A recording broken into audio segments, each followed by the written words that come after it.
welcome to On the Upbeat. I'm Matt. Hey, I'm RJ Phoenix, your second favorite host of your very favorite podcast. We all know Gary's number one. That's true. Wait, I'm third? Somebody's got to get the bronze, Matt. I guess.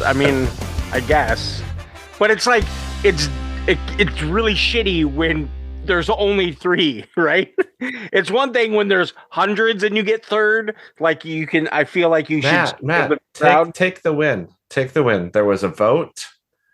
We both voted for Gary, and then it was a coin flip for us. Come on, don't question the method. All right. Well, we do have an exciting episode for you this week. We have Jordan and Nick from the band. Oh my gosh, my brain. Noise complaint? My brain literally, I could feel it as I was finishing the sentence. I was like, brain fart. Why is my brain not getting? And I panicked before I needed to, because I probably would have gotten it too. All right. Yes, from Noise Complaint, Jordan and Nick. Welcome to the show. Yay! Yay! Hello. Thanks for having us. Hi.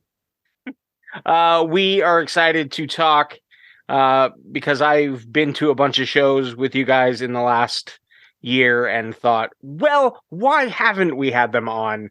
Why are we so lame? And I can tell you why we're so lame, Matt. Because I forget things in the middle of a sentence. Yes. Oh, that's not why. Oh, okay. And it goes for both of us. I'm not singling you out. Usually I'm better. Usually I'm able to catch myself. But all right, Jordan and Nick, how are things? How was your weekend? How are things going for you all? Pretty good. I started playing Dark Souls Remastered, so I've been obsessively going through that game and texting Nick about it as I go through it. I've been coaching Jordan in Dark Souls games the past 2 years now. I don't know. How long have you been playing Souls likes now? Since Sekiro, so that was 2019? Yeah. Jordan discovered masochism over the pandemic. Are you both big gamers? You both play a lot of games? Yes. Wait, hold on. Maybe you can see behind me. There's all. Oh, yeah, now I can. Do either one of you go on Twitch your games? I don't do that stuff. I'm too nervous. I did for a minute over the pandemic because I got really good at Smash for a bit. And I don't like it. It's so much more fun when you're playing in private, because when you lose, it's just whatever, but when you lose on Twitch, everyone saw. Yeah. I don't want to perform for a crowd if I don't have to. When I'm playing games, that's my time to be shut in. I don't want to have the pressure of other people judging me. Yeah, definitely trying to unwind more than perform. Makes sense. So that's obviously a different feeling, when you're playing shows and stuff like that. There, you kind of feel okay, I want to do this. I don't mind being in front of people and performing. So yeah, definitely trying to get tightly wound and perform. Yeah, I've always seen video games as a meditative thing. When I want to shut out the world, it's kind of the thing I do. I'm trying to read more, but I always go back to video games. It's I have a bunch of books on my shelf, and it's I could read those, or I could finish Dark Souls, and I usually pick Dark Souls. Yeah, because with video games, there's no contemplating or interpretation. There's no trying to. I feel in reading, there's a little bit more. You're trying to retain information, not necessarily obviously memorize anything, but you're just trying to. It's a way of engaging to say whether or not you enjoyed it. But I play video games I just like smashing buttons. That's my extent of video games. But yeah, I definitely get I just want to tune out the world aspect. All right, RJ, how's life? How are things going for you? Great. Now I feel bad I didn't play any video games over the weekend. Oh, I didn't play any this weekend. But... this would have been perfect. I've been playing Stray, which I love because you're a kitty cat and you're helping out robots, and it is freaking amazing. But I was a little too busy this weekend, so unfortunately, I didn't get to enjoy any video gaming. Just kind of laid back as much as possible with all the work I had to do. Yeah, Yeah, no, nothing crazy. Absolutely boring. I finished watching Nathan Fielder's The Rehearsal on HBO. Oh, is Yeah. that good? It's amazing. That show is awesome. Yeah, that I love that show. Yeah, I was so glad that it got picked up for a second season. I just have no idea what he's going to do just because of the nature of what the show already is. So, oh yes, it's like 100% my kind of brand of comedy that I like to enjoy and watch. I was dying laughing at points. The final shot just had me and my wife in stitches. It is great. It's such a fun show. Awesome. Yeah, the whole like fake bar he builds is incredible. It's not that he just builds that; it's the fact that he ships it all the way across the country again later. Oh, it's so genius. Wait, what's the name of the show again? The Rehearsal. It's on HBO Max. What's the can you give the basic? No. It wouldn't make sense. It would be so surface. You would just be like, it would be the whole episode explaining it. Yeah. Yeah. And just explaining the first episode, not how it unravels and spirals from there for the rest of the season. All right. What streaming platform is it on? Because HBO Max. Okay. I actually just canceled that. You will hate it. You're sure I'll hate it? I don't know. Maybe. Okay. I mean, it's not the only comedian I've actually grown to hate of like a show, and he's not even that popular anymore, was Tom Green. I've come around. Tom Green's hilarious. When he was on Celebrity Big Brother, I was just like, why did I ever stop liking this guy? He's freaking amazing. Yeah, I guess I just got over the sort of in your face annoying people, endlessly. But he's also the king of repetitive jokes, and that is a Matt Vest staple. That is, I guess I know when it ends. I don't know. It's hard for me to watch someone go through it if I'm not the one torturing. That sounds like something you should talk about with your therapist, Matt. Probably. That's probably absolutely true. So what have you been up to, buddy? Well, it was my birthday this weekend. Yeah, happy birthday, Matt. Thanks. Happy birthday, Matt. Happy birthday. Thank you. It's so for the most part, I guess it was low key, but like we, the kids gave me some presents. So I got a Lando Calrissian action figure and from my kids, and one of my kids got me Michael Jackson's Thriller on vinyl, and it was like a special edition, so it came with like one of those slip mats. Okay, yeah. So that was kind of special. So and then we went out.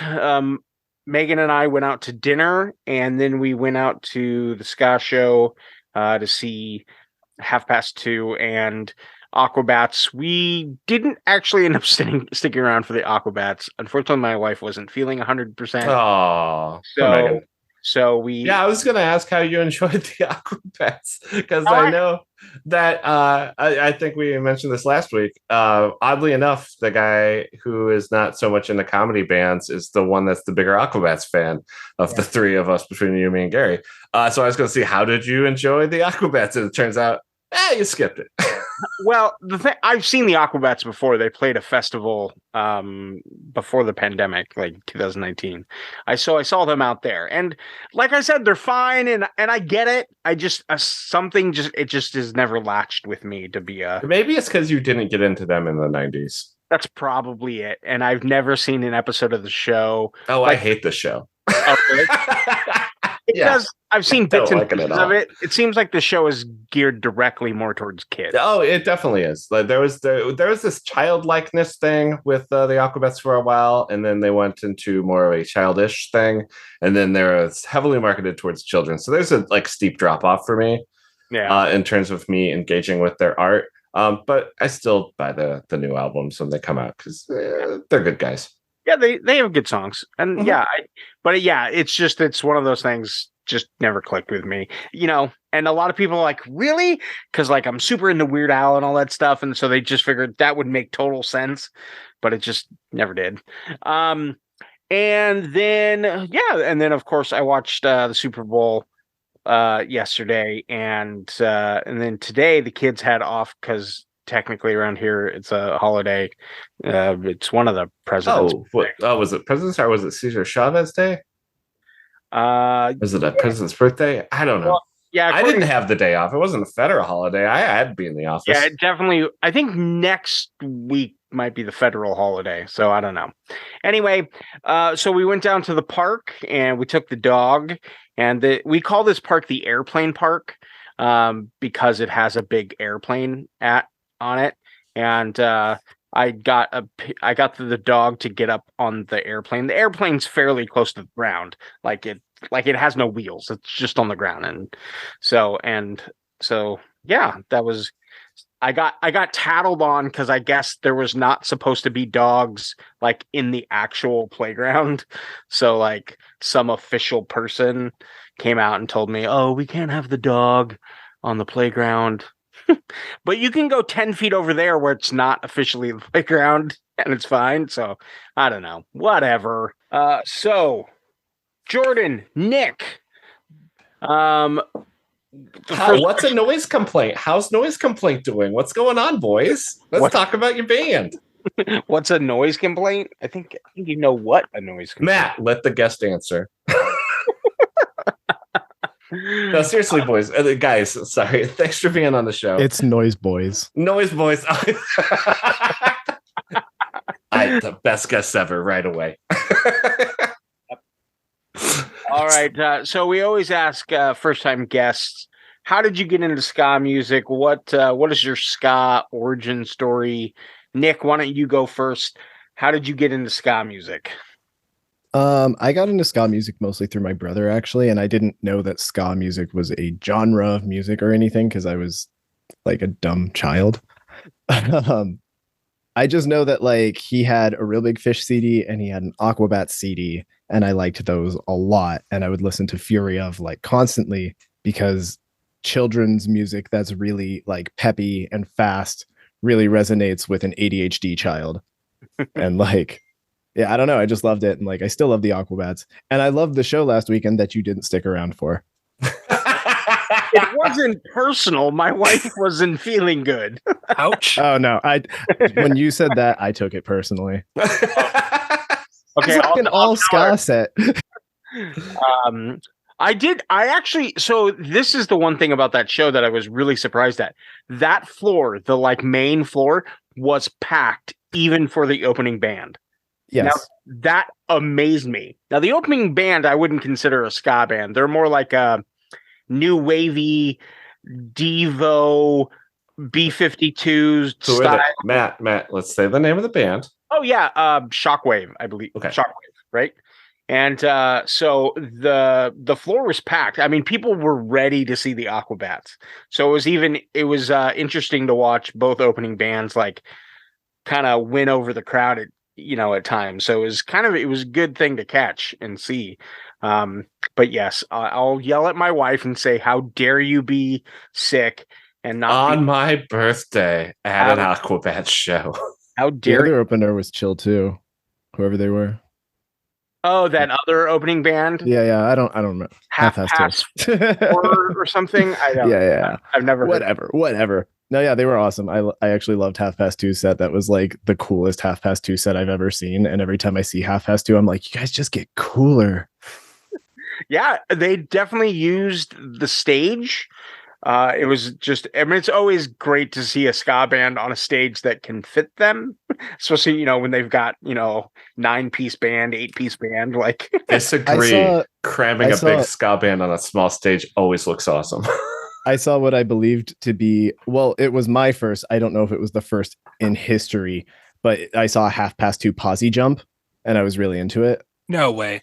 Yeah, their bassist like flew across the stage. Like he took flight. Oh, yeah, that was pretty sick. It's pretty sick. I don't know their bassist's name, but yeah, they literally like took flight. They went around the room a couple of times, just flying around. It was amazing. That's Mark. He's great. And all right, Jordan, how did you get into ska music? Was it at an Aquabat show? No, I actually didn't get into the Aquabats until I was an adult. I I had the cool uncle that like got me into cool music.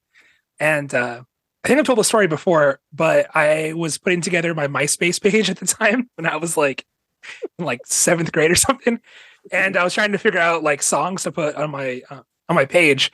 And my uncle was like, "Oh, you should check out Operation Ivy." And I was like, "What's that?" Like, I don't know what that is. And so he showed me Sound System, and then I was just instantly hooked. And I downloaded that whole record, and I remember that summer, I listened to it every single day, like religiously.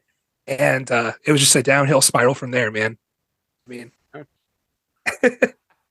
Awesome. can you tell I like them? He's never recovered. I've never recovered. Yeah, that was a cool tattoo. That's awesome. I love the story of the cool uncle or the cool older cousin that's just like, here, check this out. And like, bam, it just changes everything. Yes, it's better than weird uncle stories. All right.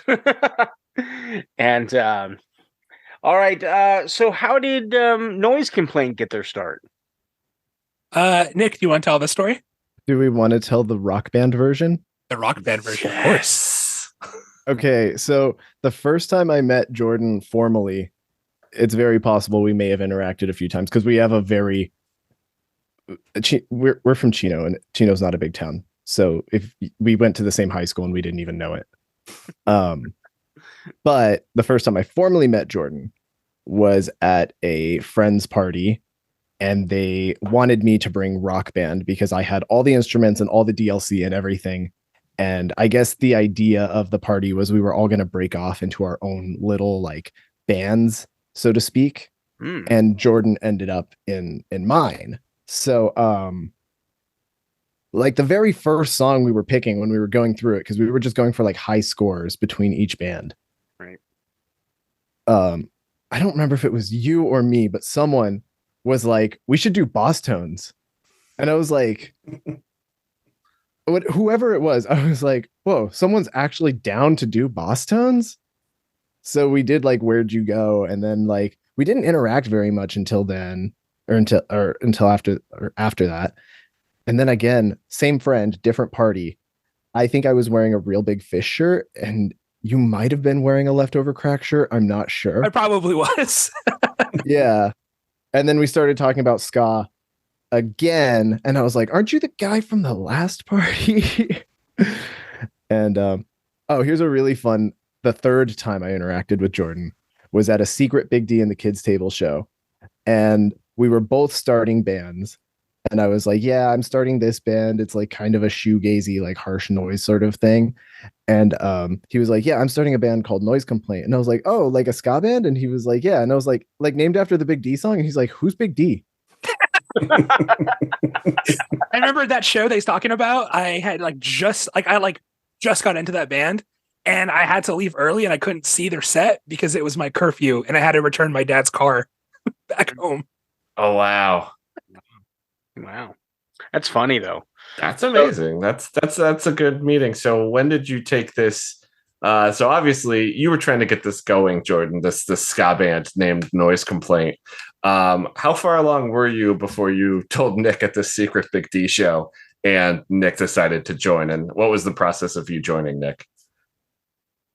So I started playing music when I was 14. So I was like 2009. I'm like a little kid compared to everybody else in the band. So the baby. Yeah, in 2009, I was starting to play music, and I knew I wanted to do a ska punk band because I was super into Op Ivy, like I said, and I was getting really into Choking Victim and like Streetlight Manifesto. And I didn't really have any friends, so I was just kind of working on stuff on my own. I didn't have any friends in music. And so I'm trying to think. So I ended up switching high schools to a performing arts high school, and that's when I started to meet more like music people. And I had some friends that like kind of dropped in and dropped out of the band. And then I think it was around 2010 or 2011 when that Big D show was. That's when I started talking to Nick. It was definitely like 2011. But Nick didn't actually join the band for like 3 more years after that because we had another drummer. And so that dude eventually left. And then one of our mutual friends suggested Nick because I needed somebody. I didn't know who to ask. And it was like, oh, that dude from that party who had the ska shirt. Yeah, okay, I'll hit him up. And yeah, I mean, here we are now, what, 8 years later. In a Real Big Fish cover band, and our Big D cover band, actually. So if Noise Complaint wasn't, from the Big D song, how did you come up with the name Noise Complaint?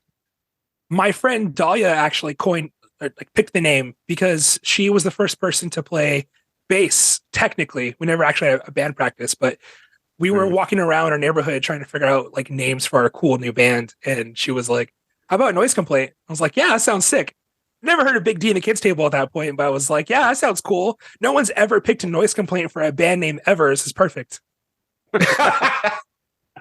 I also just learned that Dahlia was the first bassist of Noise Complaint. I've known her since kindergarten.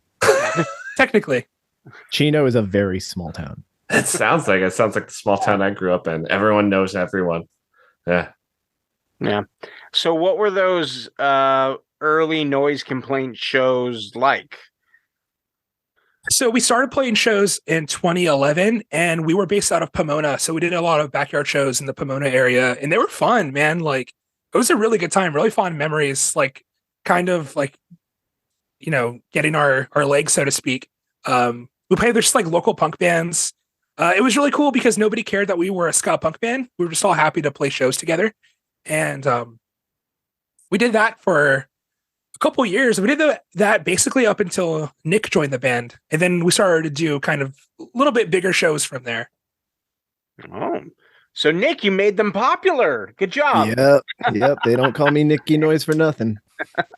Nick is like, that's it with the backyard shows. We need to be playing in the back of VFW halls and pizza places from now on. We need to take that next step. Yeah, with pizza places. What can you tell us about this track from you all? You said pick any song, off your most recent album. So I was like, let's pick Maladjusted. So this was the last song that we wrote for the split with the Upfucks. And this song I wrote while I was working my last job. It was a corporate job, and I was miserable, and I had to get on antidepressants because of that job. And so I wrote this song like when I was in the middle of that. And what went like into getting that song created, like lyric wise or musically? You said it was the last one you wrote, and it came from that job. So I guess you've explained the lyrically part. Oh, what went into the actual music for it? So because I knew that it was going to be the last song in the track listing for that split, I wanted it to be like a real anthemic, like slower intro that kind of rounded out all the songs that were faster. And I think musically, like at least for the guitar parts, I could say I was really influenced by the Bruce Lee band. I think I accidentally took that chord progression from Trying and Stuttering. I think if you listen to those two songs back to back, it's a little similar. Yeah, I don't think you're wrong. Now that I'm going through it in my head. I don't think you're wrong that you're a thief, but incriminating myself. It wasn't on purpose. Yeah, it's a different key, I'm pretty sure. But yeah, Nick, I don't know if you want to say anything about like the drums or the recording process. Honestly, I can't remember what went into the drums on that one. I kind of drum sort of like I go full caveman brain when I play drums. I'm just hitting things sometimes. I didn't know I wanted to do double kicks. I can tell you that much because like if I can do them, I'm gonna do them. Right. And how did that little piano outro? Like, where did that come from? It's actually illegal to make a Crack Rock Steady album without a piano outro. Yeah, like a lot of the like Crack Rock Steady bands that we like, a lot of them have like piano parts because it's kind of influenced by classical music to a certain extent. So I always wanted to do one, and we almost did one on the last album we did, but we scrapped it last minute. But this one made it in. So I did that on my little keyboard in my room. No, that's very nice. Very cool. So how did the split album with the Upfucks come together? How did, your West Coast, their East Coast, how did that union happen? Kind of two things, I guess, right? It was a little bit Brent and a little bit Mike. Yeah, I think what happened first was Brent asked us if we wanted to submit a track for the Shape of Ska Punk to Come Volume 2 comp that came out. Mm-hmm. And I was already kind of working on that song, Plague Rats. I had like a demo version of it. And so we just kind of finished it. And then once we submitted it, Mike liked it and he was like, yo, this is cool. We should do something else. And we were like, oh shit. So we we talked to him and he was like, yeah, I think y'all would be perfect with the Upfucks. And I actually knew Kyle from the Upfucks before because he used to play guitar in Choking Victim when they did their tour in 2017. So that's how I met him. So we were kind of friends for a little bit, like through the internet already through that. And then so when he suggested the Upfucks, it was perfect. It was like, yeah, let's do it. Did you all hear, their tracks beforehand or anything like that? Was there any sort of like file sharing so you guys kind of, knew what was going to be on the other side of that album? Or was it just all surprise when the album came out? We were totally flying blind. So they they could have been a shitty band for all you knew. Well, I was a fan of them because I had their EP they did before that on my phone. Right. But actually that job I was telling you about, I remember, I think Kyle sent me the tracks they recorded. So I listened to them on my lunch break and I was like, dude, their songs are so much better than ours. This sucks. There's also that side of it too. Yeah. Now we got to bring it. Yeah, absolutely.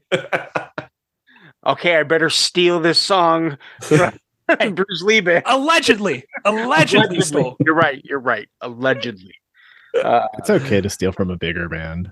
You steal from a smaller band, you're doing something wrong. It's like you can steal from Walmart, no one cares, but like you steal from like a mom and pop, you're kind of a bastard, Yeah. Are you saying Bruce Lee Band is the Walmart of ska bands? Because I don't agree with that. No, I don't agree with that. No, I don't agree with that at all.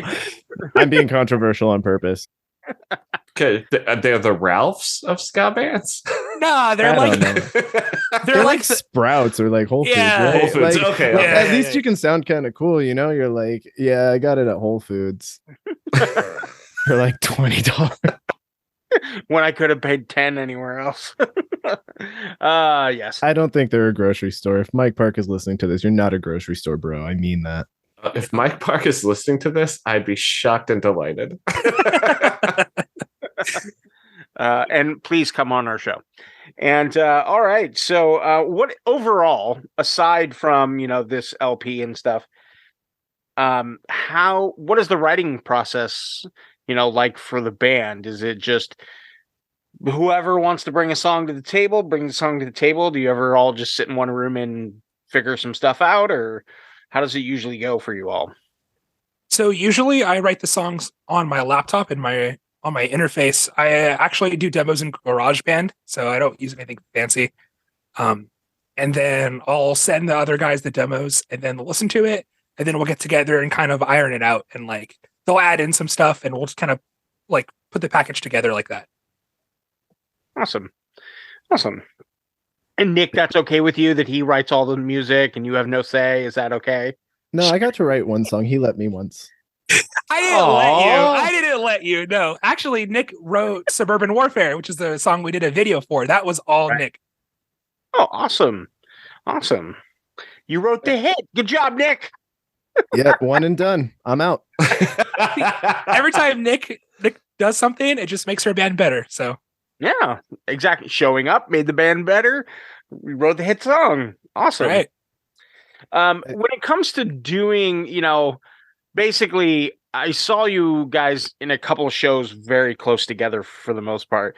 So, one time you all were playing on a bigger stage, on more of an amphitheater type stage, and then the other time you were playing basically in a skate shop. What types of shows do you really get, excited about? Like, what sort of excites you about playing live music? I'm usually more excited about like not where the show is at. I don't care where the show is at. Like we could be playing like literally behind some fucking like dumpster, like we could play anywhere. I don't care. But like who we're playing with is a lot more interesting to me. Yeah, I agree with that. I think whenever we get to play with like touring bands that we really like or like friends, like that's the most exciting because it's like, oh man, like we get to see them and we get to play with them. So it's like a double. Yeah. Friends and music. All right. I was thinking back to you all talking about how you kind of first met at like a at a party where there's I was almost saying Garage Band, but no, Guitar Hero, and someone suggested that you play the boss tones. How does Guitar Hero handle this? Is way off any other topic, but it was in my head. How does Guitar Hero handle horns? They don't. They don't. No, I don't think. I think the guitar had like a somewhat like ska rhythm to the You're guitar. definitely playing on. You're playing on the upbeat, like the name, bro. Yeah, you're playing. Yeah. Every time I say that, they're gonna pay me. Yeah, you're definitely playing. You're playing the upstrokes, right? But you don't have to play up. You can play whatever you want as long as you hit the buttons correctly. Right. It's more technically like all Drum Hero because it's about hitting it on the beat, right? Yeah, it's a rhythm game. Yeah, that's a rhythm game, and the correct color. Basically, you have to hit the correct color on the right rhythm.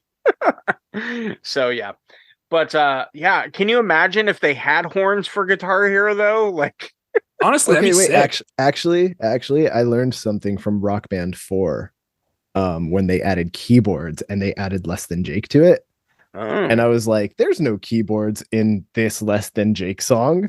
And I was curious, so I put in the keyboard and the keyboards play the horns, which is hilarious because I'm like, it's either like I'm either gonna have to pretend this is like a melodica or something, or these are just MIDI horns. Yeah, it's funny. That's funny. Guitar Hero and Rock Band are very interesting phenomenons for me. But I miss it. I miss it. You do? Just a little bit. It was fun. I kind of wish it was back. Yeah. I miss it. Hey, if you guys want to travel to North Hollywood, I'll pull my set out. We'll rock out. I think I actually do have. Yeah.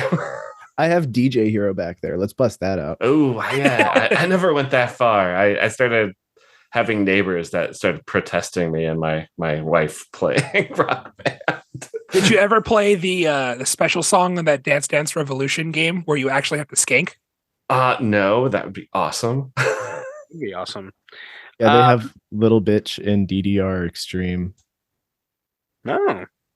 That's super rad. You have to actually skank to it if you play it on expert mode. It's the only way it works. But you know what's funny about those basically I've discovered on those on Dance Revolution, you can win in quotes, how you can get the points just if you move the controller in the right thing, because you don't have to literally skank. It doesn't know if you're skanking. There's I'll know. Oh, in your heart. Nick will know, and he'll come and get you. Yeah, I think the arcades actually have a clause where they have to ask you to leave if you don't skank. There's a little rude boy inside the speaker, and he opens it up and breaks your shins if you don't skank. Imagine if there was a ska hero sort of version of Rock Band. Now's the time to make it. Trombone Hero, right? They're working on it, right? Put it on Kickstarter. Yeah, there is a trombone game. I think it's on like iPhone or something. I played it though, and it's not very fun. Boo. Like the fun of the game is how bad everybody is. That tracks. All right. So what does the near future hold for noise complaint? Let's see. What can we say? We're going to Arizona. Yes, that's what we could say. We're going to Arizona in March. We're playing. Oh, sorry. Go ahead. No, I was going to say who you're playing with.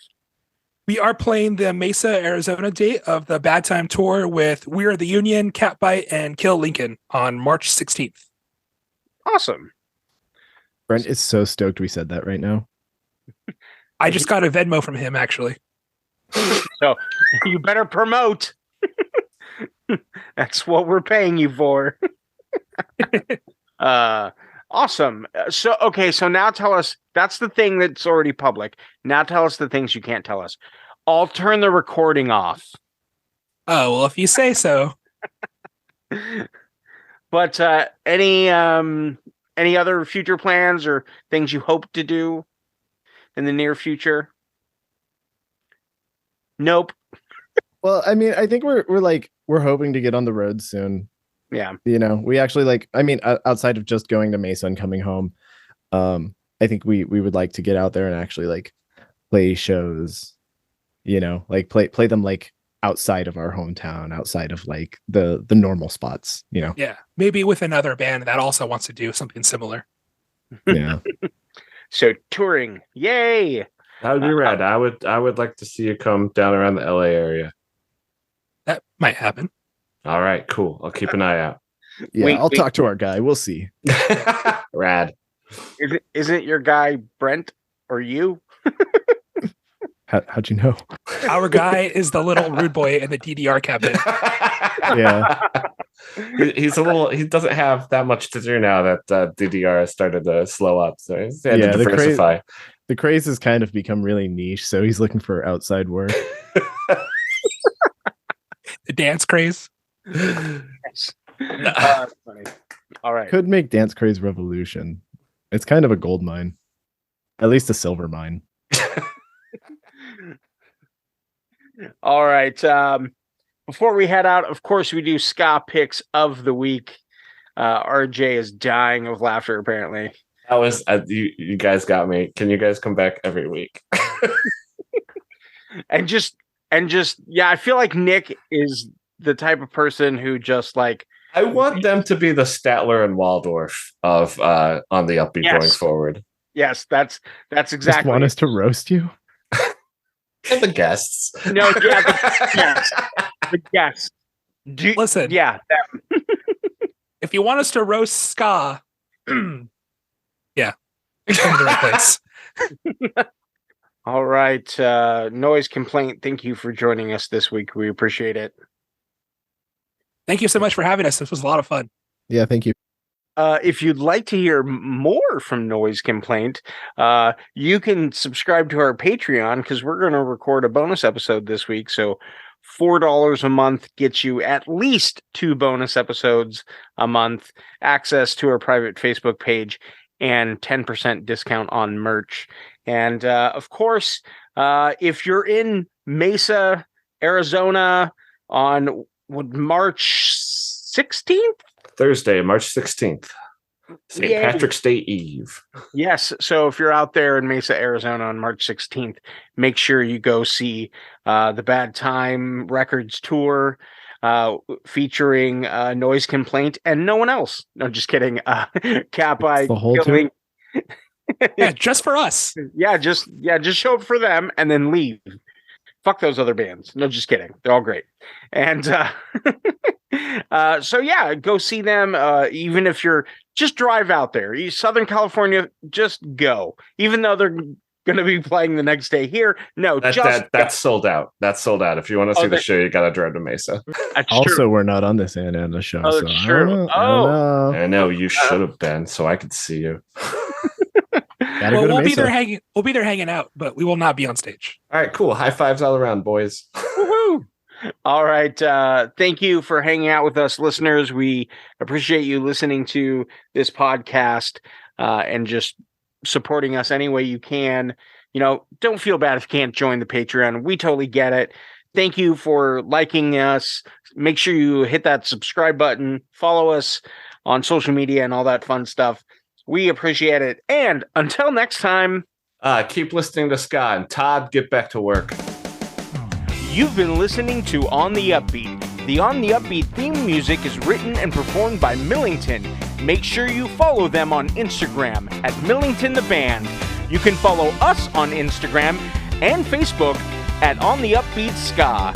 Be sure to check out our Spotify playlist, Ska Favorites. It features all the songs heard on the show. Make sure you hit that subscribe button and rate and review us wherever you listen to podcasts. If you would like to support On the Upbeat financially, visit www.ko-fi.com/ontheupbeat. Thanks for listening and supporting On the Upbeat.